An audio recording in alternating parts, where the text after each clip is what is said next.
جو رزلٹ اس کو ملا ہے وہ بھی آپ لوگوں کے ساتھ شیئر کریں گے۔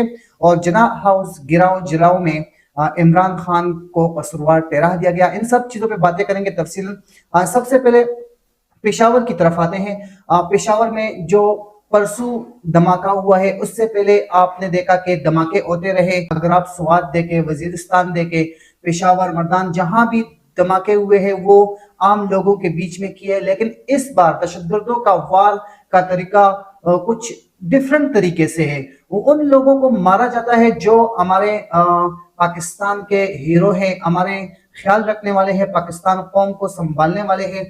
آپ نے مسجد میں دیکھا پاکستان پولیس، وہاں پہ کے پی کے پولیس کو دہشت گردوں نے کتنوں کو شہید کر دیا۔ اور اس کے بعد جب آپ نے دیکھا کہ ایک مسجد میں دھماکہ ہوا، پولیس لائن کی مسجد تھی، وہاں بھی پولیس کو ہی شہید کر دیا۔